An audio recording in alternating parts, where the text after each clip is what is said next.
Hello, today is July 9, 2022. Today we found some big changes on the Ukraine war. If you look at the map right now, you can see there is a significant big change in the war between Ukraine and Russia. First, let's see. Usually on the red and the yellow dot, like a red dot is usually within 12 hours of like a fire or bomb. The yellow one is between around like a 24 hour. So we used to see most of the data on the northern side, but today you see significant amount of activity on the right or eastern side of the frontier and also southern front and also the Kherson region. So seem to be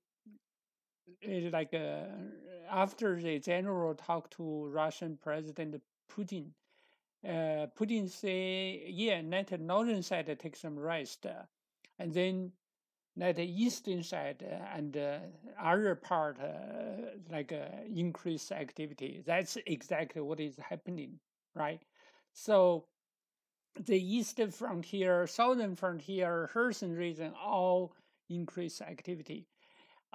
This is a very big change of activity so far.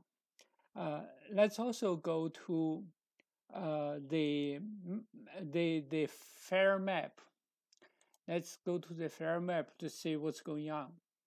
So you can see from the Izum, from this is the Severodonetsk Luhansk region.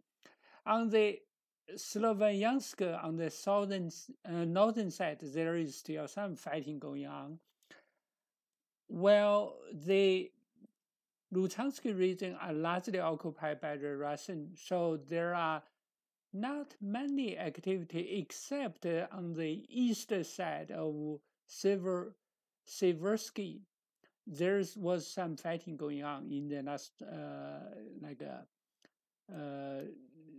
24 hours. See, there is a fair and a war going on, fighting going on. So on the other hand, we can see on the Bakhmut region, on the east of Bakhmut, this is Bakhmut, this area, the Russians are very close to the Bakhmut. It's just like a less than 5 kilometers away from the periphery of the Bakhmut. So this is the hub of the highway.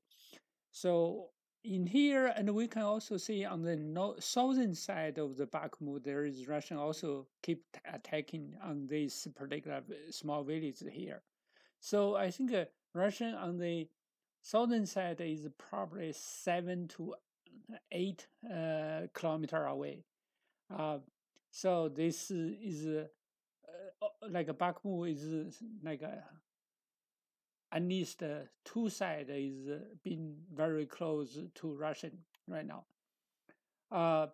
Let's see the earlier. I also noticed that on the Sloviansky, the surrounding area, there is also fighting. Say on the west side of Sloviansk, about like a 6 kilometers away, there was fighting. So the Russians are close to into the Sloviansk. I also found something near Izum very interesting. So what happened with the Izum is that there are lots of fighting going on. See, here we can see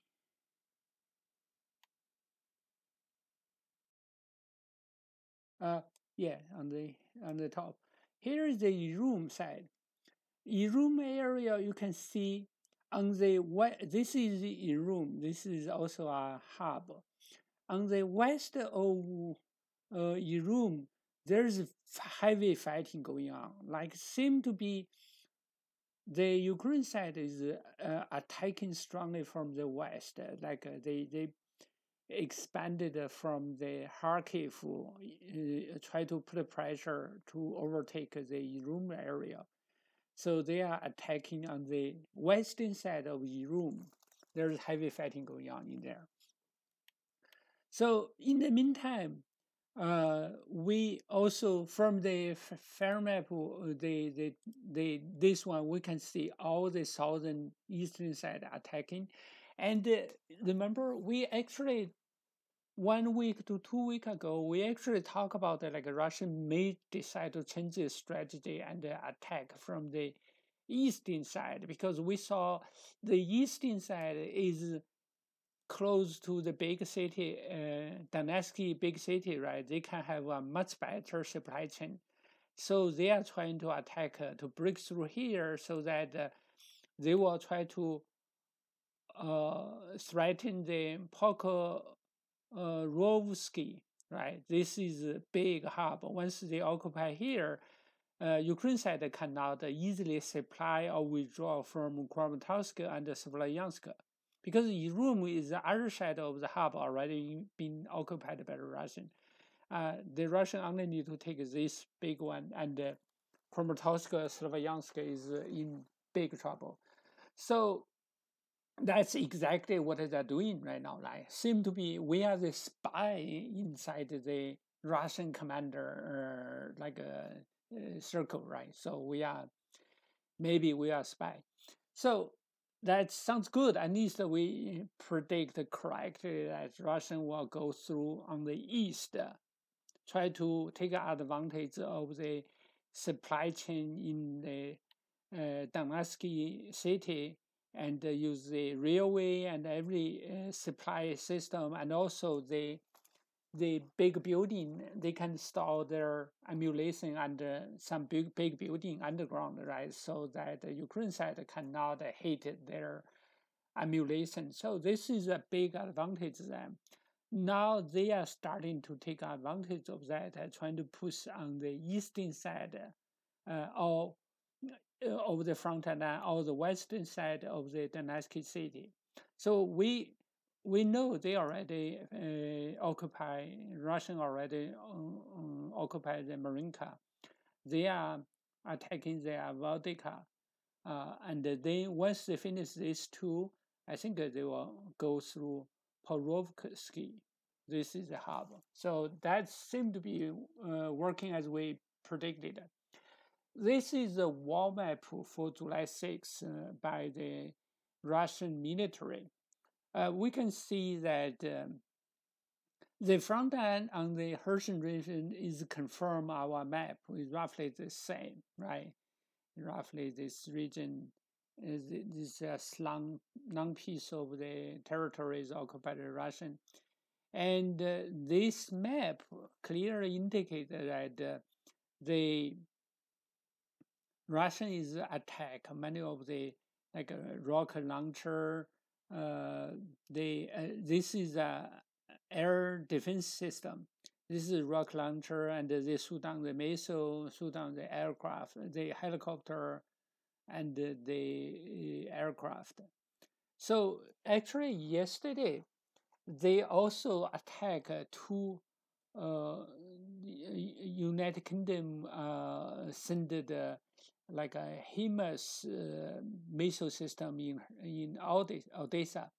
So they actually attack Odessa the air defense system. So in the future, Odessa will have nice air and sea defense capability. So that's what is going on. And recently they also attacked the Kharkiv and destroy about 150 Ukraine soldiers and our training center. So this is roughly the war. Let's also go to see the economic situation in Ukraine is not looks very good. This is the debt and government bond yield. Basically, how much the buyer of the bond require the interest rate. So for the Ukraine, the government need to pay 80% of the interest rate for the deposit. Think about that. Like this is incredible, right? Very high. I mean, like every year, Ukraine money supply need to increase 60% to pay down their debt. That's a significant increase of the money supply. That's not sustainable. That will cause big inflation and monetary devaluation. So the economical side, like Ukraine is in big trouble. So I think this will impact the overall war machine. On the other hand, we can also see several other countries like El Salvador, Ghana, Tunisia, Pakistan, Argentina, Ethiopia. They are also very high. They are kind of close to default. So that's on the global wise, as like United States increases the interest rate very sharply, like in the last month is 0.75%. They will interest the same interest rate this month, and the next month go to half a percentage.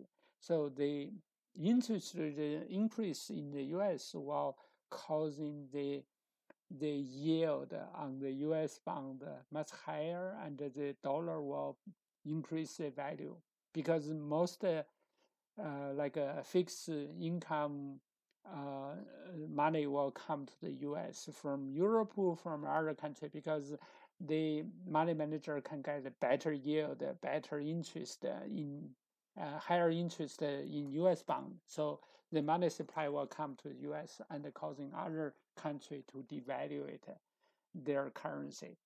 That's a natural thing. We even see the China, like their foreign reserve supply drops sharply, very big, like $57 billion this month.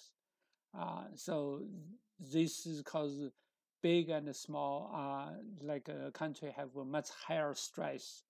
The number of country with the government bond yield pass over 10% has increased more than twice. So that's say like in the next few year, we will see a huge number of bond default by currency crisis, bond default. So the economy will go very bad global wise. And it is extremely dangerous for Ukraine economy as well. So I think Ukraine is in big trouble to a certain extent. So thanks for watching the video, and let's stop here. If you like my video, please hit the like button. When you hit the like button, the YouTube will promote the video better, and so that more people will be able to subscribe and see the video. All right, thanks a lot. Bye now.